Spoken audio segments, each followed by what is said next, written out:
આ કોંગ્રેસ ભાજપના ઈશારે ચાલતું એવું નથી લાગતું ભાઈ, નથી લાગતું ભાઈ।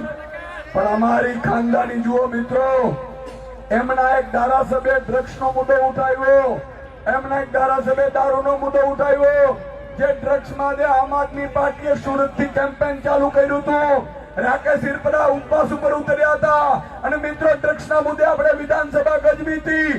ઈ ડ્રગ્સનો મુદ્દો કોંગ્રેસના ધારાસભ્ય ઉપાડ્યો તો છેતરભાઈ વસાવા, ગોપાલ ઇટાલિયા અને મેં પણ આજે કોંગ્રેસના ધારાસભ્યને સમર્થન કર્યું છે। ઈ આપણી નૈતિકતા અને ઈમાનદારી બતાવે છે। ઈસુદાન ગઢવી, દારૂ અને ડ્રગ્સના મુદ્દે તમારે ક્યાંક ભાજપને કહેવાનું હોય પણ ઈસુદાન ગઢવીની ગંગા ઉલટી જ બહી રહી છે। આવું એટલે કહી રહ્યા છે કેમ કે ઈસુદાનભાઈએ જિગ્નેશ મેવાણીએ દારૂ અને ડ્રગ્સ મુદ્દે સમર્થન તો કર્યું પણ એમાં પોતાની ખાનદાની ગળાવી જેવી રાજનીતિ તેઓ કરી રહ્યા છે, તેની વિગતે ચર્ચા કરીશું। નમસ્કાર, હું છું પ્રથમ મોદી, આપ જોઈ રહ્યા છો નિર્ભય ન્યૂઝ। ઈસુદાન ગઢવીને કહેવાનું કે પહેલા તમે ક્યાંક ને ક્યાંક બોલતા હતા કે એકવાર વિચારો, કેમ કે ગુજરાતમાં દારૂ અને ડ્રગ્સનો મુદ્દો ઘણા સમયથી છે, હવે જ્યારે કોંગ્રેસના ધારાસભ્ય મુદ્દો ઉપાડ્યો છે તો તમારે તેનું સમર્થન કરવું જોઈએ, ના કે તેના ઉપર રાજનીતિ કરવી જોઈએ।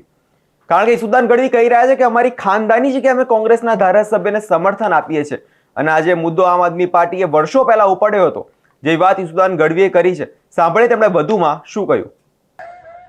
મિત્રો, ઘરમાંથી કાઢીને ખેડૂતોને માર માર્યા, ત્યાં ભાજપ વાળાએ કોંગ્રેસ વાળાને કીધું કે તમે ત્યાં જઈને સભા કરો, અમે તો કયા મોઢે જઈએ, અમે તો ઢીબ્યા છે ખેડૂતોને, અમને ભાજપ વાળાને ખેડૂતો ઘૂસવા નહીં દે, તમે ત્યાં જઈને સભા કરો।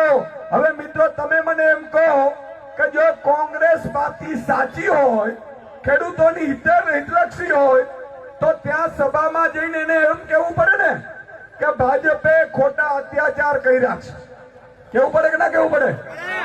ભાજપે ખોટી રીતે ખેડૂતોને માર માર્યા છે। એમણે શું કર્યું ખબર છે? ત્યાં જઈને આમ આદમીને ગાળો બાંધી, હળદરમાં જઈને આમ આદમીને ગાળો બાંધી કે આમ આદમી વાળા નવા નવા નીકળી પડ્યા છે, ખેડૂત છે કે નહીં, આ ફલાણા ધારાસભ્યો આમ છે, અને ખેડૂતો જેલમાં ગયા એની મજાક કરી। આ કોંગ્રેસ ભાજપના ઈશારે ચાલતું એવું નથી લાગતું ભાઈ, નથી લાગતું ભાઈ।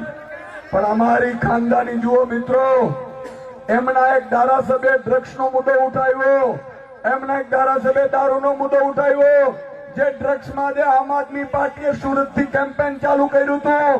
રાકેશ હિરપરા ઉપવાસ ઉપર ઉતર્યા હતા અને મિત્રો ડ્રગ્સના મુદ્દે આપણે વિધાનસભા ગજવી હતી।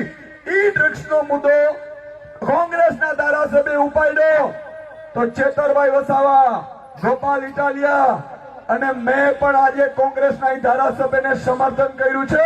ઈ આપણી નૈતિકતા અને ઈમાનદારી બતાવે છે।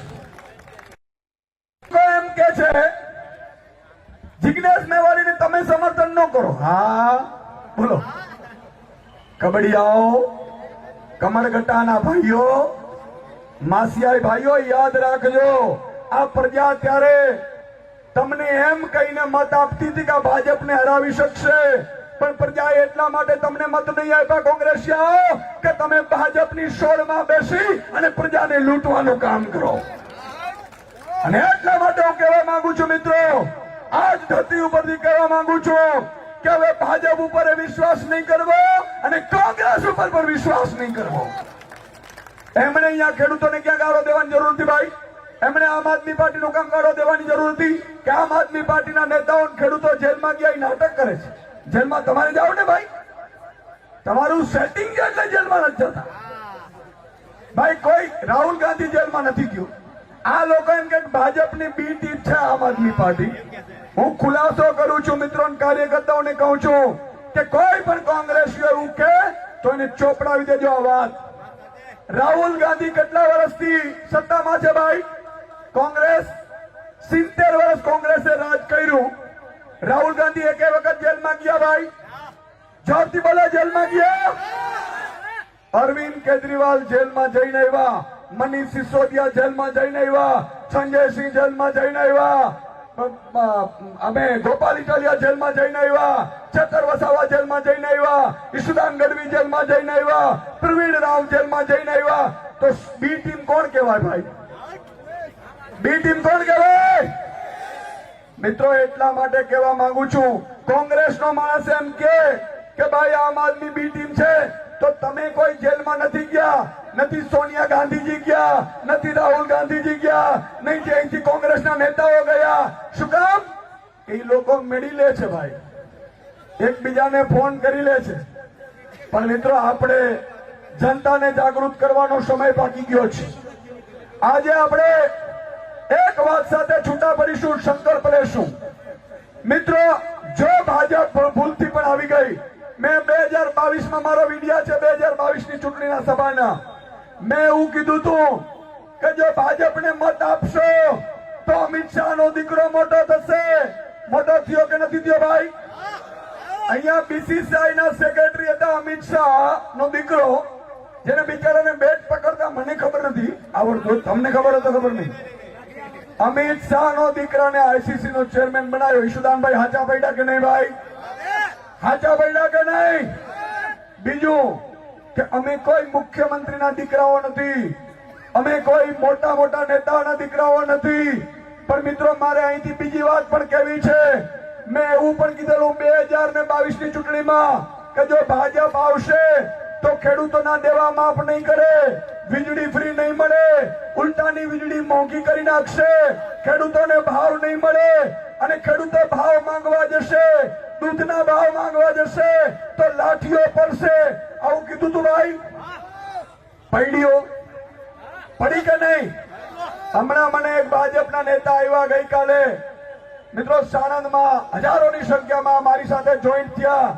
એમણે કીધું કે સુદાનભાઈ હવે ભાજપ અટલ બિહારી વાજપેયીની ભાજપ નથી, આ ભાજપીય કરદા પાર્ટી છે, ખેડૂતોનો લોહી ચૂસનારી પાર્ટી છે, ગરીબોનો લોહી ચૂસનારી પાર્ટી છે, પશુપાલકોનો લોહી ચૂસનારી પાર્ટી છે, સહકારી ક્ષેત્રને ખતમ કરનારી પાર્ટી છે. આ પાર્ટીને હું આજે મત પણ નહીં આપું, આમ આદમીમાં જોડાવું છું, ભવિષ્યમાં કોઈ દીકરી પણ નહીં આપું ભાજપના નેતાને. મિત્રો ભાજપનું નામ પડે તો તમને પણ કહું છું કે ભાજપના નેતાઓને કહેજો, વેવાઈઓને કહેજો કે કાં તો તમે પાર્ટી બદલો, નહીં તો અમે સંબંધ તોડીએ છીએ સાહેબ. શું કામ? એનો એક દાખલો આપું મિત્રો. હમણાં એક દીકરીને ત્યાં સગાઈ કરવા ગયા, દીકરા વાળા સગાઈ કરવા ગયા, દીકરીને દીકરો ગમ્યો, દીકરાને દીકરી ગમી, પરિવાર બંનેને એકબીજાને મેળ પડ્યો કે આ સારા છે પરિવારો. અને પછી મિત્રો સાંભળજો, છાપામાં આવેલી વાત છે, ઈશુદાનભાઈ ફાંકા પોતારી નથી કરતા. દીકરીએ એવું કીધું, દીકરાને 2 મિનિટ આપણે મળી લઈએ, તો કે હા. 2 જણા છત ઉપર મળવા ગયા. દીકરીએ દીકરાને પૂછ્યું તમે શું કરો છો? કે હું ભાજપનો કાર્યકર્તા છું. દીકરીએ નીચે આવી ના પાડી દીધી, સગાઈની ભાગ કરી નાખી. આ છાપામાં આવેલી વાત છે. મેં તપાસ કરી, મેં દીકરીને પૂછાવડાવ્યું, મેં કીધું બેન આ ઈશુદાન ગઢવીને માત્ર એટલું કહેવાનું કે તમે કહો છો વર્ષોથી તમે દારૂ અને ડ્રગ્સનો મુદ્દો ઉપાડે છો, તેનાથી શું અસર થઈ? તમે આવી રાજનીતિ કરવાનું બંધ કરો. જેમ ગુજરાતની જનતાને જે તકલીફ છે, જે ગુજરાતની જનતાનો જે માંગ છે કે ગુજરાતમાં દારૂ અને ડ્રગ્સના અડ્ડા જે છે ધમધમી રહ્યા છે, તેના ઉપર જે કોઈ મુદ્દો ઉપાડે છે, તે ધારાસભ્ય મુદ્દો ઉપાડે છે, કોંગ્રેસનો હોય કે આપનો હોય, તેનું સમર્થન કરો. એમાં પોતાની પાર્ટીની ખાનદાની છે કે પોતે કંઈક એવા બોલ બચ્ચન કરવાનું બંધ કરો. અને ભાજપની બી ટીમ છે કે અમારી ખાનદાની છે તે કરવા કરતા તમે જે અત્યારે મુદ્દો છે તેના ઉપર કામ કરશો તો લોકો જનતાને વધારે ગમશે. આ વિષયને લઈ તમારો શું અભિપ્રાય છે તે કમેન્ટ બોક્સમાં જરૂરથી આપજો અને અમારી ચેનલ નિર્ભય ન્યૂઝને લાઇક, શેર અને સબસ્ક્રાઇબ કરવાનું ભૂલશો નહીં.